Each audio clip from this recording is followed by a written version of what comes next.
नमस्कार. जय हरी.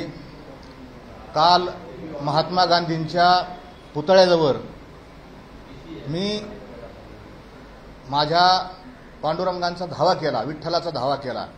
कारण माझ्यावर जो प्रसंग आला होता आणि त्याचं मी देवाकडे मागणं मागितलं आणि मला आज खऱ्या अर्थानं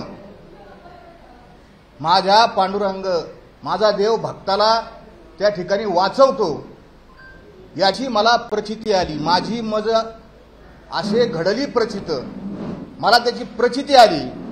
आणि आज मनोज जरांगे यांच्या मुखातून हे सगळं कशासाठी चाललं होतं हे सगळं सत्य बाहेर पडलं.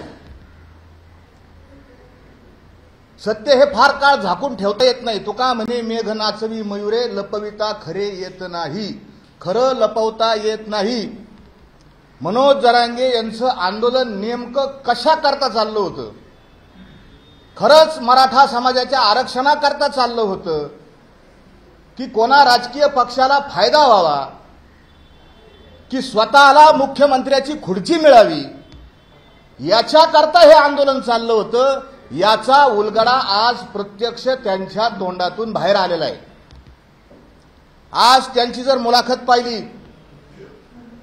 तर त्यांनी स्पष्ट सांगितलं, म्हणजे एक एक इतके त्यांनी मुद्दे दिले, इतके पुरावे, नवीन पुराव्याची गरजच नाही, इतके पुरावे सांगितले.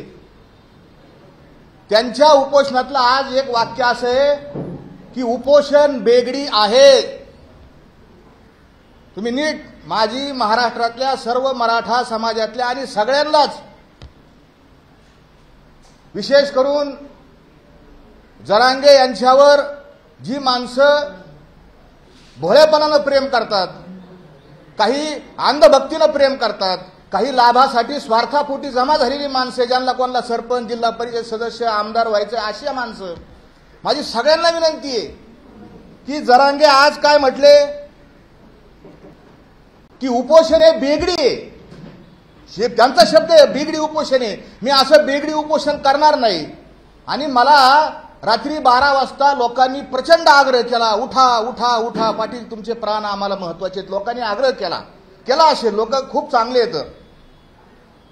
पण माझा प्रश्न असा आहे की तुम्हाला कोणत्या लोकांनी उपोषणाला बसायचा आग्रह केला होता? काल जसा उठायचा आग्रह अनेक लोकांनी केला, तुम्ही जाहीर करा टीव्ही समोर कोणते लोक आहेत पाटील तुम्ही उपोषणाला बसा, पाटील तुम्ही मरा उपोषण करून. असे किती मराठा समाजाचे लोक म्हणले होते? कुणीच म्हणलं नसावं. आणि म्हणलं जर असेल तर बारामतीकडचे म्हणले असण्याची शक्यता आहे. तर म्हणता तुम्ही तपोले ओळखून घ्या. मी पहिल्या दिवसापासून सांगत होतो की हा माणूस खोटारडा आहे, लबाड आहे. त्याच्या पोटात एक आणि ओठात एक आहे आणि आज ते समोर दिसलंय. आम्ही प्रामाणिकपणासाठी त्यांच्यावर प्रेम केलं आणि त्यांनी गुप्त बैठका घेतल्या, लोणावळ्याला घेतल्या, वाशीत घेतल्या, अशोक चव्हाणांबरोबर घेतल्या. या सगळ्या गुप्त बैठका त्यांनी घेतल्या. आणि म्हणून आमचं त्यांच्यावर विश्वास राहिलेला नाही. आणि हे मी वारंवार सांगत होतो. आजच्या मुलाखतीत त्यांचं दुसरं एक महत्वाचं वाक्य आहे, ते वाक्य सगळ्यांनी अंडरलाईन करून हाच पुरावा आहे, याच्यापेक्षा काही मोठा पुरावा नाही. मराठ्यांनो, आता खुर्ची हिसकायला तयार राहा. आंदोलन कशासाठी चाललं होतं? आरक्षणाकरता चाललं होतं, मराठा समाजाच्या कल्याणाकरता चाललं होतं, सगळे सोयरे मिळवण्याकरता आरक्षण चाललं होतं. आणि आत्ता काय म्हणतो? खरं खुर्ची ओढायला तयार राहा. अरे तुला खुर्चीच पाहिजे होती. तुझं सगळं नाटक हे खुर्ची करता चाललं होतं. हे पहिल्या दिवसापासून पाहिलं. एक एक शब्द याचे लक्षात ठेवा. हा म्हणला ना, सगळ्यात माझ्या बाईट काढून पहा. यांनी एक घोषणा केली, मी 7 उपमुख्यमंत्री करणार. या जातीचा एक उपमुख्यमंत्री, त्या जातीचा एक उपमुख्यमंत्री, त्या जातीचा एक उपमुख्यमंत्री. पण ह्या माणसांनी सांगितलं नाही का मुख्यमंत्री कोण होणार. माझा आग्रह आहे समाजाला, कोणाला मुख्यमंत्री व्हायचं होतं, कोणासाठी चाललं होतं. या माणसाचा बेगडीपणा, लबाडपणा हा सगळ्याच्या सगळा बाहेर आलेला आहे. सगळे सोयरे, सगळे सोयरे, सगळे सोयरे, सगळे सोयरे. 6, 7, 8 महिन्यापासून फार पागल झाला महाराष्ट्र. जसं काय सगळे सोयरेचं आरक्षण मिळालं की मराठ्याच्या लोकांना डायरेक्ट कार येणार येतं, त्यांच्या घरावर सोन्याचे पत्रे येणार येतं, हेलिकॉप्टर येणार आहे आणि सगळे सोयरे दिलंच पाहिजे. आज तो म्हणला, आता मी ऐकलं त्याच्या मुलाखतीत, की समोर येऊन चर्चा करायला पाहिजे. माझी मनोज जरांगे यांना आव्हान आहे. पहिल्या दिवशीचा चॅलेंज होतं. एक तर त्याला कायद्यातलं काडीची अक्कल नाही, काडीची अक्कल नाही. कशाला आरक्षण म्हणतात, कशाला कायदा म्हणतात, काडीची अक्कल नाही. हा सगळे सोयरे ही जी संकल्पना आहे हे त्याच्या बावळट बुद्धीचं खुळे. सगळे सोयरेमुळं मराठ्यांचे करोडो लेकरं कसे कलेक्टर होणार. जरांगे, तुझ्यात जर हिम्मत असशील, माझी भाषा खालची नाही, मी किती जरी मोठ्याने बोललो, माझं किती जरी हे मी मोठ्याने बोलतो ना, माझ्या पोटातली आग आहे. यांनी माझ्यावर काय केलं आता ते माझं जाऊ द्या. आता समाजाचं पहा, समाजाचं नुकसान किती झालंय. सगळे सोयरेमुळं मराठा समाजाची मुलं कशी कलेक्टर होणार. कारण याची शब्द आहे बरं का. माझं मराठा समाजाला आव्हान आहे, तुम्ही याच्या मागच्या बाईट काढून पहा. हा काय म्हणतो की माझ्या करोडो लेकरा बाळांना मला अधिकारी कलेक्टर करायचं स्वप्न मला पूर्ण करायचंय. अरे जरांगे, महाराष्ट्रामध्ये फक्त 323 कलेक्टर येतं. करोडो कुठून आले, कुठून करोडाचा काय संबंध आहे. लोकांना फक्त भ्रामक स्वप्न, असं काहीतरी दाखवायचं का मी एकदम तारणहार आहे, मी ब्रह्मदेव आहे आणि मी असा आहे मी तसा आहे. मी काल खूप दुःखी झालतो, आत्मक्लेश केला. माझ्या गुरु महाराजांनी सांगितलं, घाबरू नका म्हणले, ज्याला सुरुवात असते ना त्याला हा शेवट निश्चित असतो. आणि जरांगेचा शेवट आता सुरू झालेला आहे. माझी चॅलेंज आहे की सगळे सोयरेमुळं कसं मराठा समाजाचं कल्याण होईल हे तू समोर आहे. तू म्हणला ना मी समोर आणि मीडियाच्या समोर आहे, समाजाला कळू दे तुझी बुद्धिमत्ता काय आहे हे समाजाला कळलं पाहिजे. आव्हान आहे. आणि जर तुला माझ्या समोर बसायचं नसेल तर नको बसू. पण मराठा समाजामध्ये अनेक कायदेतज्ञ येतं, या कायद्याचे ड्राफ्टचे अभ्यासक येतं, त्यांच्या समोर बस आणि समाजाला लाईव्ह सांग कसं कल्याण होतंय. काही मागण्या मागायच्या, काय त्या मागण्या पहिल्यापासून मागण्या इतक्या पलट्या हाणल्या. हा डबल ढोलकी पलटीबाज माणूस आहे. इतक्या पलट्या मारले. 14 ऑक्टोबरची जी करोडो लोकांची सभा होती त्याच्यात बघा, त्याच्यातल्या मागण्या काय ना आताच्या मागण्या काय. हैदराबादचं गॅजेट लागू करा, हैदराबादचं गॅजेट लागू करा. अरे मी त्याला स्वतंत्र, माझ्याकडे रेकॉर्डिंग आहेत त्याच्या आणि सगळ्या गावकऱ्यांना विचारलं लागू करा म्हणजे नेमकं काय करायचं बाबा. तुम्ही एक ड्राफ्ट तयार करून द्या ना. हैदराबाद गॅजेट लागू करायचं म्हणजे नेमकं काय करायचं. जरांगे काय करतात, गोल बोलतात आणि हे आमच्या भोळ्या लोकांना कळत नाही. आणि सगळे भोळे लोक त्यांनी माझ्यावर असे दुश्मनासारखे सोडून दिले मला मारायला. मला फरक नाही, ज्याला जन्म आहे त्याला मरण आहे. माझं मरण कधी दिलंय मला माहित नाही, पण शेवटपर्यंत आम्ही सत्य सांगण्याचा काम करणारे. आणि निश्चित माझ्या देवानं माझा धावा आज ऐकला. माझी विनंती आहे, मराठा समाजामध्ये अनेक चार्टर्ड अकाउंटंट आहेत, अनेक बुद्धिजीवी माणसं आहेत, त्यांनी आता बाहेर यायला पाहिजे आणि गेल्या 10 महिन्यापासून याचं सोशल ऑडिट करायला पाहिजे.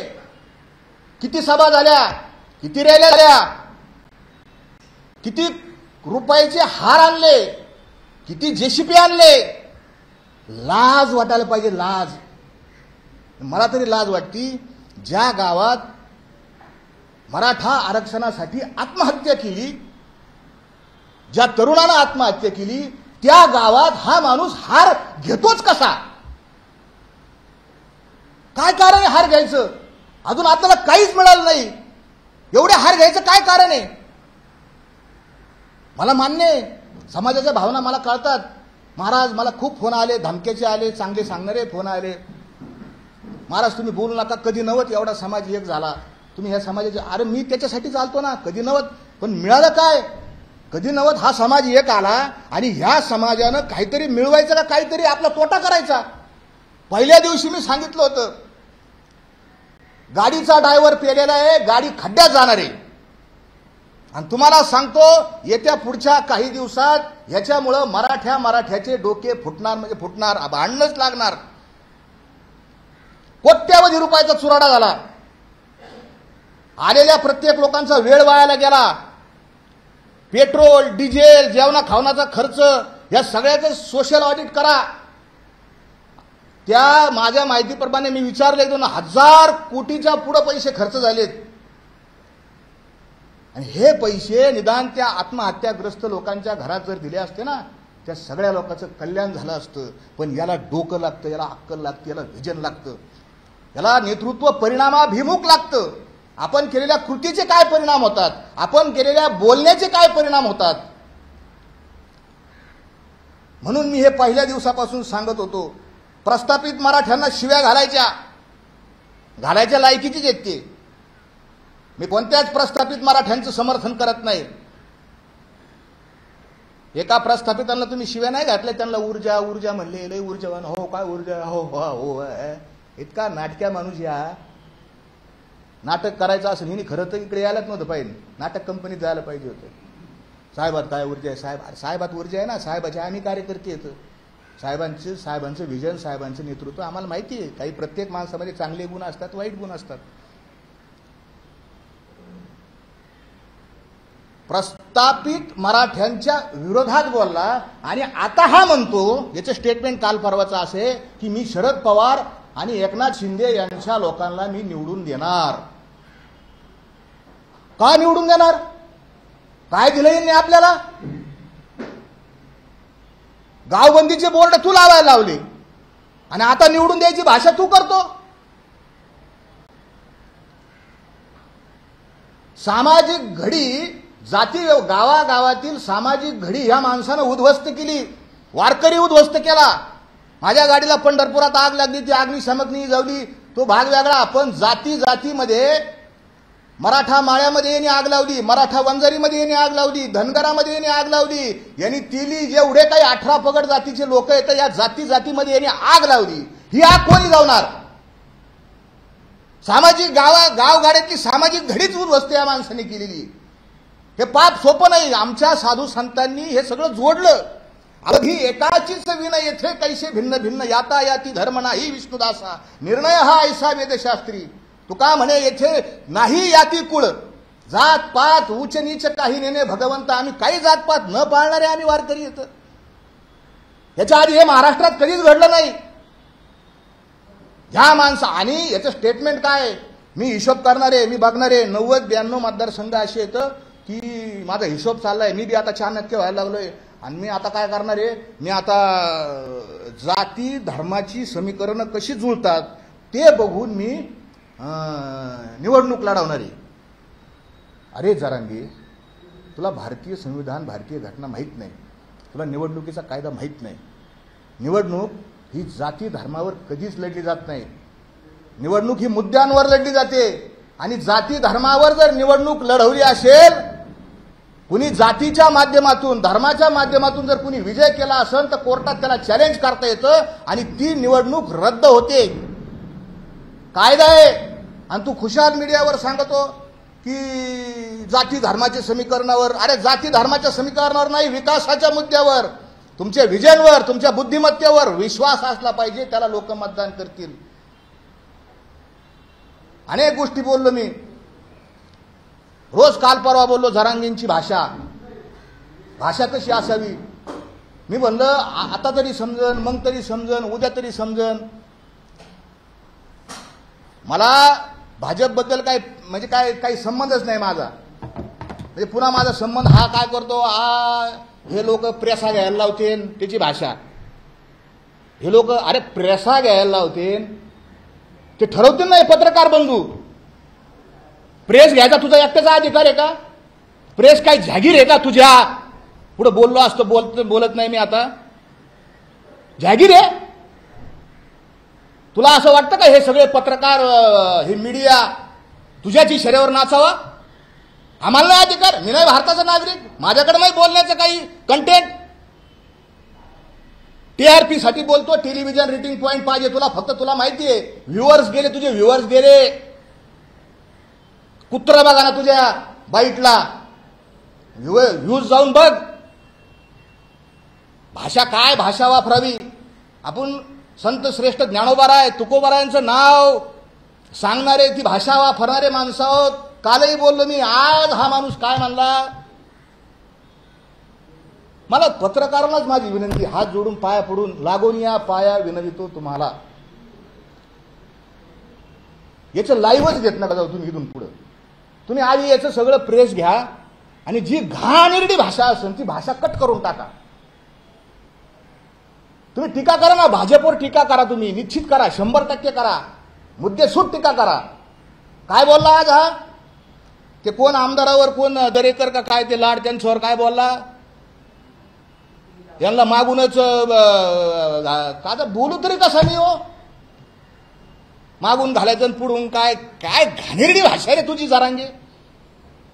एवढ्या मोठ्या करोडो माणसाचा नेता स्वतःला बनवतो आणि इतक्या घाणेरड्या भाषेत तू टीका करतो. टीका कर,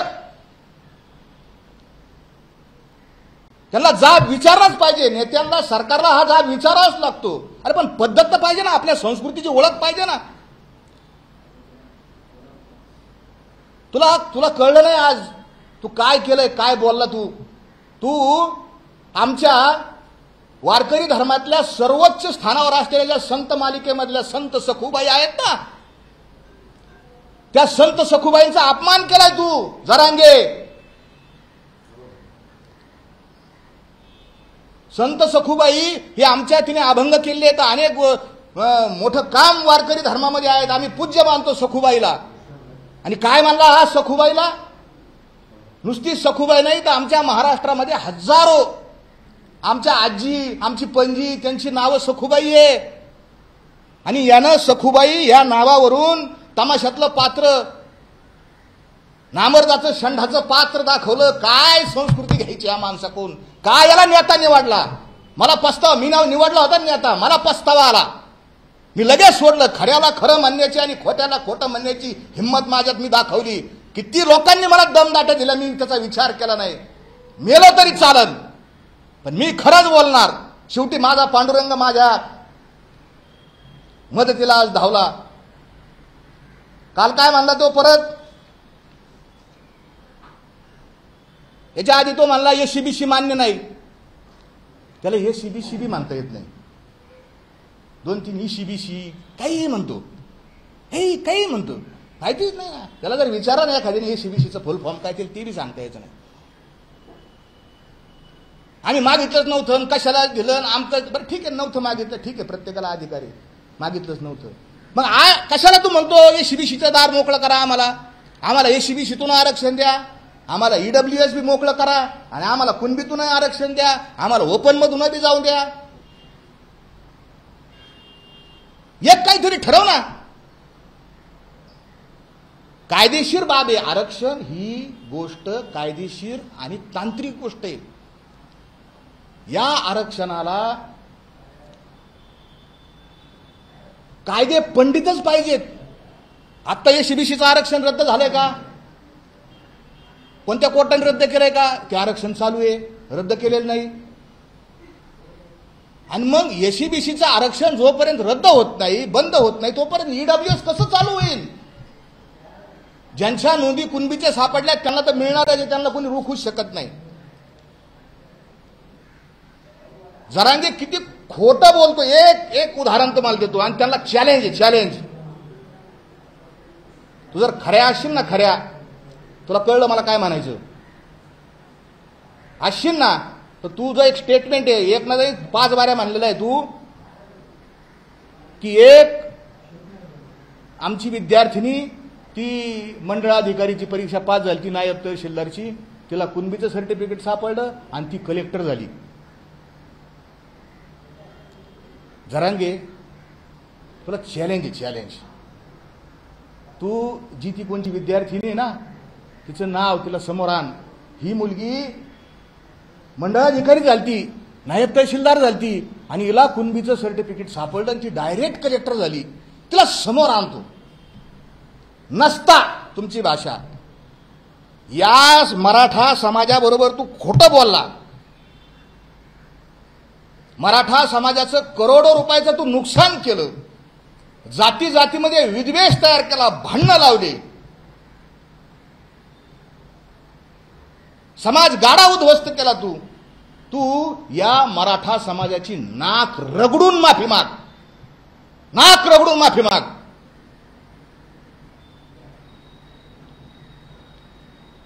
काल आता त्याचं एक स्टेटमेंट आहे, मला पत्रकार बांधवांनी सांगितलं. मला सरकारचा डाव आहे, मला गोळ्या घालून मला मारणार येतं, जलात टाकून मारणार येतं. इथं पोलीस आहे, न्याय व्यवस्था आहे आपल्याकडं. मला सांगा, जलात टाकून कधी मारतात का हो? पोलिस बसलेले तिथं जलात मारतात पोलिस. कोठडीत गेला माणूस, अटक झाला. बरं, तू अटक कशासाठी झाला? आज तू स्पष्टीकरण दिलं, आणि त्याचा तुझ्यावर, तुझ्या कपाळावर आहे ना जरांगे, 420चा शिक्का आहे. नीट ध्यानात ठेव. तुझ्यावर आंदोलनाचा एक गुन्हा नाही, एक गुन्हा, आणि तुझ्यावर एकच गुन्हा दाखल आहे. तुझ्यावर गुन्हा आहे 420चा दाखल आहे. तुझ्या कपाळावर गुन्हा आहे 420चा. 420चा गुन्हा असलेले जरांगे कोठडीत गोळ्या घालीत नाही. कोठडीतून जेव्हा माणूस पळून जातो ना, तेव्हा पोलीस गोळ्या घालतात. काय म्हणतात त्याला? इन्काउंटर. इन्काउंटर. तू पळून जाणार होता कोठडीतून? पळून जाणार होता तू? काय बोलतो, काय वागतो? मी काल जे वकील होते ना कोर्टामध्ये, ही फसवणुकीची 420ची केस चाललेली तिथं मी वकिलांशी फोनवर बोललो. मी विचारलं वकिलांना काय झालं कोर्टात. तर न्यायमूर्ती समोर बसले होते, आणि मनोज जरांगेंचे वकील आहेत, सिनियर वकील आहेत, पण ते आले नव्हते. त्यांचा ज्युनियर आला होता, आणि इतर जे 2 आरोपी आहेत त्यांचा वेगळा वकील होता. तर त्या मनोज जरांगेच्या वकिलानं काय प्रेयर करावी कोर्टाकडं, काय प्रेयर केली माहिती का? तो जरांगे पाटलांना वेळ आहे का नाही 2 तारखेला, मी त्यांना विचारून सांगतो. ते समोरचे माननीय न्यायमूर्ती इतके भडकले ते ले जरांगे काय इतका मोठा आहे का? तुम्हाला त्याची वेळ विचारून सांगतो, त्याला जमन का नाही.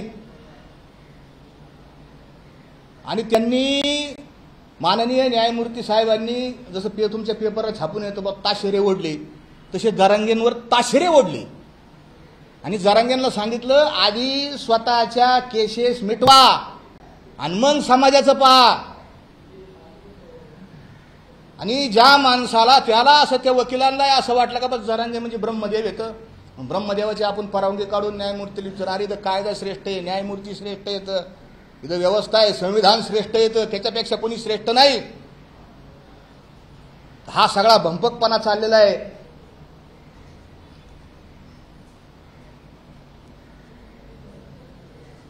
किती, अजून एक तुम्हाला चॅलेंज आहे, किती लोकांना कुणबी, मी काल आकडे जाहीर केले, किती लोकांना कुणबीचे सर्टिफिकेट मिळाले, त्याच्यातल्या व्हॅलिडिटी किती लोकांच्या झाल्या, आणि त्याच्यातून किती लोकांना सरकारी नोकऱ्या लागल्या, याची यादी तुम्ही जाहीर करा तुमचं आंदोलन झाल्यापासून. मराठवाड्यातलं बरं का. किती दाखले मिळाले, ते दाखले जोडून अर्ज किती लोकांनी केले, आणि त्यांना किती नोकऱ्या मिळाल्या, ही एवढीच आकडेवारी जाहीर कर. मग तुझे 1.5 कोटी आहे ना, 1.5 कोटी, या 1.5 कोटीचा सगळा हा खोटारडा डोलारा बाहेर पडन. काही सांगतो 1.5 कोटी लोकांना, कधी 1.25 कोटी, 57 लाख, 53 लाख. अरे त्या आमच्या पश्चिम महाराष्ट्र, विदर्भ, कोकणमध्ये खानदेशात पहिल्याच होत्या. उगा आता आम्ही म्हणलो चलून दे बाबा, तो या नावाने श्रेय होताय मोठा, आपला मराठीचा माणूस तो होऊन द्या मोठं.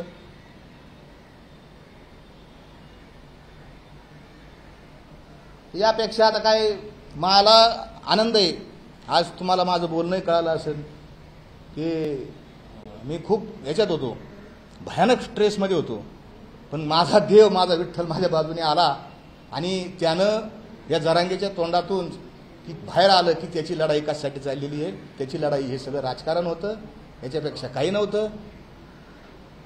सावध व्हायचं काम आमचे, सांगायचं काम आमचे.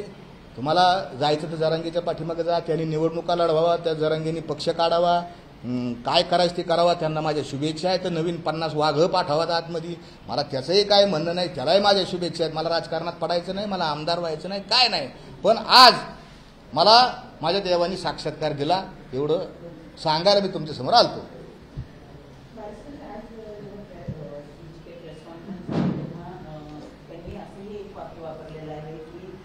नारायण राणे असतील, आपले अशोक चव्हाण असतील, या सगळ्यांना धमकावण्यात आलं, त्यांना आपल्याकडे उठण्यात आलं आणि त्यांची जशी काही मुक्तता करून टाकली म्हणजे भाजपच्या त्या नेत्यांची, परंतु त्यांचं संपूर्ण टार्गेट हे एकमेव फडणवीस दिसत आहेत, असं का होतं? कसं आहे, हा हा हा हा सगळा राजकीय गेम प्लॅन आहे. राजकारणात कुणाला तरी एक शत्रू लागत असतो, एक शत्रू दाखवायचा आणि मग मागं त्याचे हे गोळा करायचे. आता अशोक चव्हाणांना ते आपल्या बाजूने आता घ्यायला लागले, नारायण राणेंना आपल्या बाजूने. म्हणजे कालपर्यंत तुम्ही अशोक चव्हाणांना गावात येऊन देत नव्हती. अशोक चव्हाण जर त्यांच्याच नांदेड जिल्ह्यामध्ये गावात आले तर मराठा समर्थकांनी, आंदोलन जरांगेंच्या समर्थकांनी अशोक चव्हाणांना अक्षरशः गावातून बाहेर काढलेले. व्हिडिओ सगळे तुमच्या याच्यावर येतं. आणि ते अशोक चव्हाण आज तुम्हाला का पाहिजे? तुम्हाला निवडणूक लढवायची, मग तुम्हाला माहिती आता पैसे लागतील, मग पैसे कोणाकडे येतं? कदाचित पैसे अशोक चव्हाणांकडे असू शकतील असं त्यांचा अंदाज, आदर्श पैसे त्यांच्याकडे असू शकतील. त्यांना असं वाटतं की नारायण राणे साहेब त्यांच्याकडे पैसे असू शकतील. नारायण राणे त्यांनी त्यांच्या हे जे 3-4 मुलं होते, खरं नाही सांगतो, त्या मुलांनी नारायण राणेच्या त्या काय नाव आहे, नितेश राणे का निलेश राणे, त्यांनी खरोखर मदत केलेली. त्यांच्या ज्यावेळेस 4 पोरं अटक होते तिथं, आणि तिथं कुणी पैसे खाल्ली, त्या मदतीतनी पैसे कुणी खाल्ले हे बी मला माहिती, पण आता काय लय काढीत नाही. असं आहे त्यांचं. फक्त आता निवडणुका लढवायच्यात म्हणून माणसं पैसे पाहिजे असतील असं मला वाटतं. तुम्ही याच्यातही आरोप केला होता की 2 महिन्यापूर्वी पैसे घेतला होता, तुम्ही पुरावे सादर करतो म्हणतात. तुमच्या आतापर्यंत ज्या पत्रकार परिषदा झाल्या त्या पत्रकार परिषदांमध्ये तुम्ही मौखिक बोलता, तुम्ही कुठच्याही प्रकारचे पुरावे समोर आणले नाही. आता पुरावे तुम्ही का समोर आणत नाही? त्याचं एक कारण सांगतो, पत्रकार परिषदांचा अनुभव आहे. ऐका. हे पहा, एक तर महाराष्ट्रामध्ये ह्या माणसाच्या विरोधात एक माणूस बोलत नव्हता, एकही सिंगल. पहिला माणूस मी आहे की मी या विरोधात बोललो. माझ्यानंतर बोलायला लागले, एकही राजकीय नेता बोलत नव्हता. बरं, माझ्याकडं पुरावे नाहीत, नाही पुरावे आहेत, अशातला काय भाग नाही, नीट ऐका. पण माझ्याकडे असलेल्या पुराव्यामध्ये त्याच्यामध्ये महिला आहे, आणि माझी इतकी खालची पातळी नाही की कोणाचं घरदार, कोणाचा संसार उद्ध्वस्त करावा, इथं ते दाखवा, बघा याचं काय त्याचं काय. त्याने माझ्यावर व्यक्तिगत आरोप केला, मला ते संयुक्तिक वाटत नाही. विषय काय आहे की समाजासमोर जे नेतृत्व आहे त्याची सत्यता बाहेर काढणं.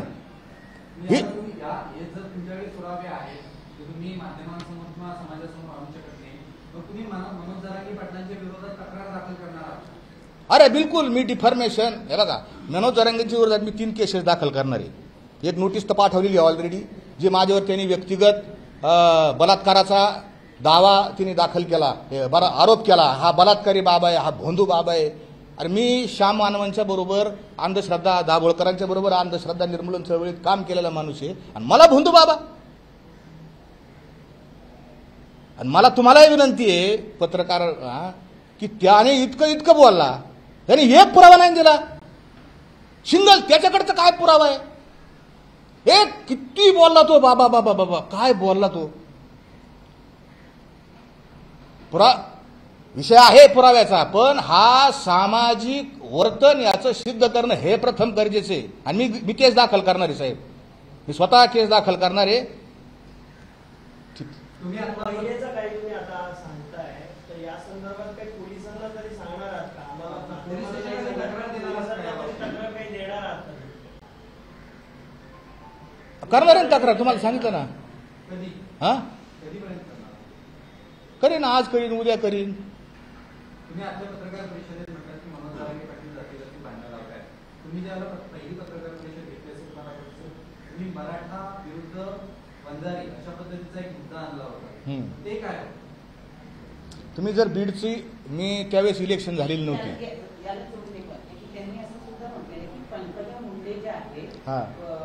फडणवीसांनी मुंडे साहेबांनी पक्ष वाढवला आणि फडणवीसांनी त्याच पक्षातून पंकजा मुंडेंना जर त्रास दिला, पंकजा मुंडेंना जाणीवपूर्वक हरवलं, असं आज पंकजा मुंडेंची बाजू देत आहेत.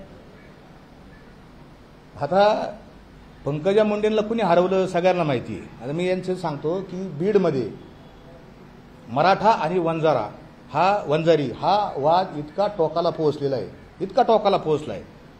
तर याचं मी मगाशी म्हणलं ना, सोशल ऑडिट करायला पाहिजे. याचं हे नुकसान झालेलं आहे का फायदा झालेला आहे?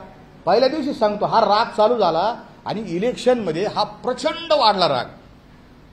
आज पर्टिक्युलर बीडमध्ये मनामध्ये म्हणजे समोर जरी पाहिलं ना तर एकामेकामध्ये या दोन्ही जाती जाळ दिसतो पर्टिक्युलर बीडमध्ये. आणि हे नुकसान या आर्थिक नुकसानापेक्षा हे पिढ्यानं पिढ्या ही आग विझणारी नाही. आणि पंकजा ताई मुंडे असतील आणि त्यांचे सगळे वंजारा समाजातील माणसं असतील, त्यांना माहिती ना आपल्याला कुणी पाडलं, कसं पाडलं, काय काय बोललं, हे सगळं माहिती आहे. आणि ती आग मला नाही वाटत इजन परमेश्वरानं कुणी असा साधू संत आले तर एखाद्या दिवस ती आग विझू शकते. आपण काही क्षणांमध्ये समजून की मनोज जरांगेंची भूमिका चुकीची आहे किंवा ते चुकीचं करताय. तुम्ही 2-2 महिने गायब असता, काही एखादी पत्रकार परिषद घेता, त्यानंतर परत 2 महिने तुम्ही गायब होऊन जाता. तुम्ही मराठा समाजाच्या बाबतीत काय करणार आहात? आरक्षण कशा पद्धतीनं द्यावं, तुमची मागणी काय सरकार? हे ते गायकवाड कमिशनचा रिपोर्ट आण रे. हे साहेबांना सांगतो मी, कालही सांगितलं, राणे कमिटीने मराठा आरक्षणाच्या बाबतीत अहवाल दिला होता आणि त्याच्यावर सगळा खेळ कोर्टात चालला होता. मी तुम्हाला सांगतो, या प्रेसच्या माध्यमातून समाजालाही सांगतो की मी पिटिशन दाखल केली की कोणती जात ही प्रगत आहे, कोणती जात ही मागास आहे, हे ठरवण्याचं काम माननीय हायकोर्टाचं नाही. कोण प्रगत कोण मागास हे ठरवण्याचं काम हे आहे हे राज्य मागासवर्ग आयोगाचं. आणि मी विनंती केली कोर्टाला की हे सगळं तुमचं चाललेलं इथं बंद करा आणि हा सगळा डाटा, राणे कमिटीचा डाटा, हा सगळ्याचा सगळा डाटा राज्य मागासवर्ग आयोगाकडे द्या. राज्य मागासवर्ग आयोग ठरवीन मराठा समाज मागास आहे किंवा नाही. आणि त्याच्यानंतर मग, आणि त्याची पिटिशन मी केली. गायकवाड कमिशन, माननीय न्यायमूर्ती गायकवाड कमिशनचा आयोग माझ्यामुळे जन्माला आलेला आहे. आणि तुम्ही सांगता 2-2 महिने गायब असतो. माझ्या जीवावर, माझ्या घरावर हल्ले, मुंबईत हल्ले, हजारो फोन आहेत मला सकाळी 5 वाजल्यापासून. आता बोलू शकत नाही, इतक्या घाणघाण शिव्या चालू होतात. रात्री 10 वाजता झोपून देत नाही माणसं, घाणघाण पत्र पाठवतात मला. सोशल मीडियावर जर कमेंट पाहिजे ना, आमच्या घरची काय परिस्थिती साहेब, एकदा मुलाखत घ्यायला या. पण सर तुम्ही या संदर्भात तक्रार का देत नाही? तक्रार दिल्या ना मी. एवढ्या समजा धमक्या येतात तर रीतसर तक्रार वारंवार उल्लेख करताय की म्हणजे जरांगेंना काही कळत नाही, तर तुम्ही देखील कायद्याच्या मार्गाने चालायला हवं असं तुम्हाला वाटतं? येस ऐका ना, तुम्ही पब्लिक स्टंट करता असं देखील चर्चा आहे. अरे काय माझ्यावर हा कायम आरोप केला का पब्लिक स्टंट करतो, पब्लिक स्टंट करतो. म्हणून मी याचं उत्तर कालही दिलेलं आहे. पब्लिक स्टंट का, कशासाठी? तर ज्याला निवडणुकीत निवडून यायचं तो स्टंट करीन, ज्याला पैसे कमवायचे तो स्टंट करीन. माझा काही चॅनल नाही युट्यूबचा स्टंट करून मी रील स्टार होणार आहे का? मला निवडणूक लढवायची नाही ना, मला पैसा कमवायचा नाही, काहीच नाही. हे त्याचं उत्तर. दुसरं तुम्ही जे विचारलं, तुम्ही तक्रार का नाही करत, तर तक्रारी केलेल्या आहेत मी. असं नाही तक्रार केलत नाही. मी नगरच्या आमच्या MIDC पोलीस स्टेशनमध्ये तक्रार केली, इथं मुंबईला तक्रार केली, काल पंढरपूर पोलीस स्टेशनमध्ये 2-3 दिवसापूर्वी ज्या लोकांनी मला धमक्या दिल्या, मारायच्या, जायच्या, हे सगळं दिलं. आणि सोशल मीडियावर तर एवढे म्हणजे एवढं तयार होईल. आता कोणाकोणाच्या विरोधात कंप्लेंट देऊ? सोशल मीडियावर कमीत कमी 1-1.5 लाख माझ्या विरोधात अतिशय घाणेरड्या पोस्ट येतात. कसं काय कंप्लेंट द्यायची कोणाकोणाची? संरक्षणाची मागणी करताय का राज्य सरकारकडे? मला माझ्या कुटुंबाला संरक्षण सरकारने दिलं होतं. ज्यावेळेस माझ्या घरावर हल्ला झाला, माझ्या घरावर हे झालं, काय दगडं फेकण्यात आली, एक जळता बोळा माझ्या घरावर फेकण्यात आला, त्यावेळेस मला सरकारने संरक्षण दिलं होतं. मधल्या काळात आमचे सगळे नातेवाईक जमा झाले, सगळे मराठा समाजातले. बाबा महाराज तुमच्या पाया पडतो म्हणले, ते काय करा तुम्ही बोलू नका म्हणले. आणि म्हणून मी बोललो नाही. मलाही वडील धाऱ्याचं ऐकावं लागतं ना, कोणाला रोज कोण शिव्या खायला मोकळे. मी म्हणलं बा आता मी बोलत नाही. मग तुम्ही मला पंढरपुरात येऊन देणार नाही का? तुम्ही मला जरू न देणार नाही, वागू न देणार नाही, काहीच करून देणार नाही, कसं जगायचं? गायब असायचा काय प्रश्न आहे? तुम्ही हे कधी प्रश्न विचारू शकता? ज्या वेळेस मी निवडणूक लढली ना, तर तुम्ही माझी कॉलर पकडून विचारा, हे तुझा स्टंट चालला होता. आणि माझ्याकडे तुमच्या माहितीसाठी सांगतो, पॅन कार्डच नाही माझ्याकडे, मी पैसेच कमवू शकत नाही. कसे दाखवायचे? पॅन कार्डच नाही तर कसे पैसे दाखवायचे? धन्यवाद. हा, परत 7 ते 11 महाराष्ट्राचा 7 ते 13 महाराष्ट्राचा दौरा करणार, पश्चिम महाराष्ट्राचा दौरा करणार. आता पश्चिम महाराष्ट्राचा दौरा करणारे हे तिने आज नाही सांगितलं. उपोषणाला बसायच्या आधीच दौरा डिक्लेअर आहे आणि मग उपोषण आहे. कसं आहे, समाजाला भावनिक करायचं, ट्रिक आहे त्याच्याकडे, ट्रिक.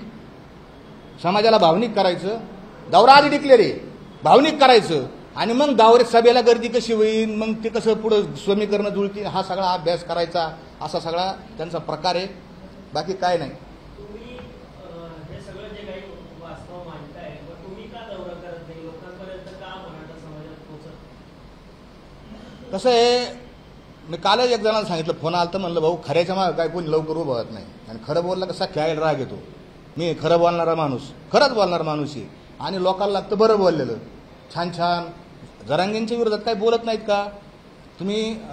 आमचे ते प्राध्यापक बाळासाहेब सराटे यांची जर मुलाखती पाहिल्या तर तेही जरांगेंच्या विरोधात बोलतात, पण त्यांची बोलण्याची एक आपली जरांगे सर्वोच्च आहेत, नेते आहेत, आणि ते बोलतात सगळे सोयरेच, काही फायदा नाही. आमचे देहू संस्थांचे माननीय हरिभक्तीपरायण आमचे सदानंदजी मोरे महाराज, तेही त्यांनी भूमिका त्यांच्या प्लॅटफॉर्मवर येऊन मांडलेल्या आहेत. तेही जरांगेंच्या, म्हणजे तुम्ही जर व्यवस्थित पाहिली तर त्यांना जरांगेंची भूमिका मान्य नाही. जे काय काम झालं, असे अनेक लोक आहेत. आणि मी जाणं आणि मग लोकांनी मला शिव्यागाळ्या करणं, मग काय करायचं बा? आपल्याला जेवढं सांगता येईल तेवढं सांगायचं आणि आपलं थांबवायचं बा, बाकी काय नाही. आरक्षणामध्ये जरांगे पाटील तुम्ही सोबत होता, जरांगे पाटलांना प्रसिद्धी मिळाली, तुम्हाला मिळाली नाही असं अनेकांचं म्हणणं आहे, आणि तुम्ही ओबीसी आहात असं लोकांचं. अरे मी जातीवंत, मी तो जो म्हणतो ना जातीवंत मराठा आहे. मी माझ्या पंजाची नावाची नोंद खरेदी करत होतं, गहाण खत होतं, त्याच्यावर कुणबी नोंद सापडली, आणि आमच्या नगर जिल्ह्यात पहिल्यांदा देवळाली प्रवारामध्ये पहिलं महाराष्ट्रातलं कुणबी सर्टिफिकेट निघालेलं आहे. आणि आमच्याकडे सगळ्यांकडे कुणबी सर्टिफिकेट आहे, कुणबी सर्टिफिकेट आहे. आणि मग मला ओबीसी म्हणायचं, मग जरांगेंचं पण कुणबीचं सर्टिफिकेट सापडलं ना, मग आता जरांगे मराठा आहे का ओबीसी येतं? जरांगेला विचारायला पाहिजे. असं आहे.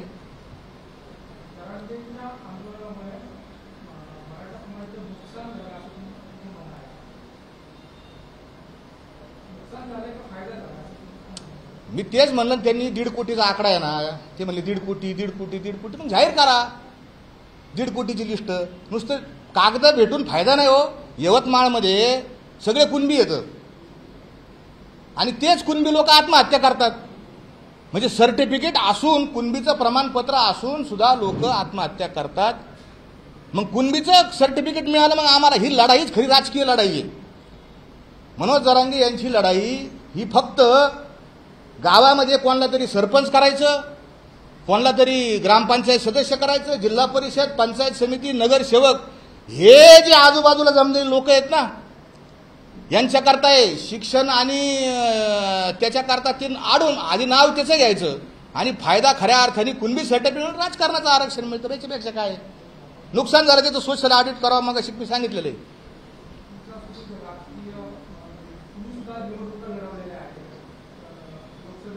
हो, मी बिलकुल, मला अधिकार आहे, मी निवडणूक लढवली आणि माझ्या लक्षात आलं की हे आपलं काम नाही. आता तुम्ही पत्रकार बांधव येतं, तुम्हाला सगळे राजकारणी येतं, आमच्यापेक्षा जास्त तुम्ही सगळ्यांची तपासण्या केलेल्या आता, उलटे पालटे त्यांना सगळ्यांना केलेले, तुम्हाला माहिती आहे. पण ते राजकीय काम माझं नाही, माझा स्वभाव नाही, माझा पिंड नाही. हां, आज आहे तैसा दिसतो विचार, पुढील प्रकार देव जाणे, तुकाराम महाराज म्हणतात. ते अभंग तुम्हाला सांगितला. परवा प्रेस घेतल्यानंतर सागर बंगल्याच्या बाहेर आंदोलन केलं, काल गांधी मंत्रालय परिसरात आंदोलन, आज आता पुढची काय होईल? सागर बंगल्यावर मी एकाच गोष्टीसाठी गेलतो, जरांगे जे बोलतो ते करीत नाही हे मला सिद्ध करायचं होतं. जरांगे काय म्हटले ते मागचं 3रं उपोषण सोडताना, हे चाललो मी सागर बंगल्यावर, सोडा मला. चाललो हे काय काय बोलले ते आणि गेलेच नाही. मधूनच मागं आले. मी इथं तुमची सगळ्यांसमोर म्हणलं मी जातो तिथं जातो. मी परी किंमत मोजली ना. पोलीस स्टेशनमध्ये मला उचलून नेलं. माझ्या संग काय काय काय झालं तर काही सांगायची गरज नाही. फडणवीसांच्या बंगल्यावर म्हणा एखाद्याने जाऊन बघा बा कुठं किंवा कोणत्याही मंत्र्याच्या याच्यावर जाऊन बघा काय परिस्थिती काय परिणाम होते. पोलीस कसे काय चहा पाणी पाहिजे काय करायचे ते कळलं तुम्हाला. आज तसं काय करणार हा तसं काय करणार मुख्यमंत्री नाही नाही आता काय करणार नाही. आता मला एवढं सांगायचं बाबा हो आता बा झालं. माझी त्यांनाही विनंती तुम्ही कसं कल्याण केलं ते सांगा. आणि आता तुम्ही मलाही विनंती भाऊ मलाही परमेश्वरांनी मलाही प्रेस घ्यायची वेळ लागा होतो. माझं काम संपल्यात जाम आहे असं मला वाटतंय. हा न्यायाधीशांनी जे काही कुठल्या कारवाईसाठी सांगितलेलं आहे तर त्याच्यावर मनोज जरांगे पाटील असं म्हणतात की न्यायाधीश पण फडणवीसांचे नातेवाईक तुमच्याकडे काय त्या असं जर ते म्हटले असतील न्यायाधीश जर फडणवीसांचे नातेवाईक आहेत असं जर जरांगे मनोज असं म्हटले असतील तर त्यांच्यावर कोर्ट कंटेम्पचा गुन्हा दाखल करायलाच हवा. या माणसाचा न्याय व्यवस्थेवर बिलकुल विश्वास नाही. ही सगळ्यात खतरनाक गोष्ट आहे. याला स्वतंत्र न्याय व्यवस्था निर्माण करायची. जे कोपर्डीच्या प्रकरणामध्ये जो हल्ला केला ना नगरच्या आमच्या अहिल्यानगरच्या जुना अहमदनगरच्या न्यायालयामध्ये तो न्याय व्यवस्थेवर आमचा विश्वास नाही याचं प्रतीक येते.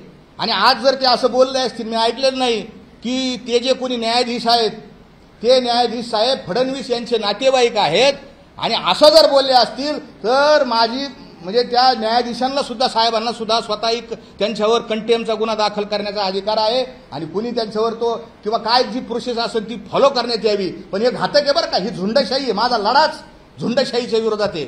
साहेब पत्रकार साहेब तुम्ही मला विचारता मला मी किती सरकातून गेलेलो आहे माझ्या जीवाला माहिती या झुंडशाही संघ लढा देताना. आणि ही झुंडशाही महाराष्ट्राच्या सगळ्या लोकांच्या लक्षात मी आणून दिलेली. माझं आता काम माझ्या संपलेलं आहे. मला काही इलेक्शन लढवायचीच नाही. कुणी बळ जरी म्हणले ना भाऊ मला आता लय झालं मला काही इलेक्शन लढवायची नाही प्रेसही घ्यायची नाही. मला हे बी सांगतो काही ती प्रसिद्धी काही कामाची नाही प्रसिद्धी. लोक निम्मे लोक शिव्या देतात सगळ्याला देतात. पंतप्रधान मोदी साहेबाला निम्मे लोक शिव्या देतात. शरद पवाराला शिव्या देतात. शरद पवार साहेबाला शिव्या देतात. उद्धव साहेबाला शिव्या देतात. एकनाथ शिंदे साहेबाला शिव्या देतात. कोण नाही राहिलं या जगात शिव्या द्यायचं. तसं आता मी बरं अहो मला लोक सगळे फुलं हार घालीत होते आणि दुसऱ्या दिवशीपासून जीच माझ्यावर आई माय माझी काढायला लागली काय सांगायचं. आता बाद झालं भाऊ पत्रकार परिषद काय काहीच नाही.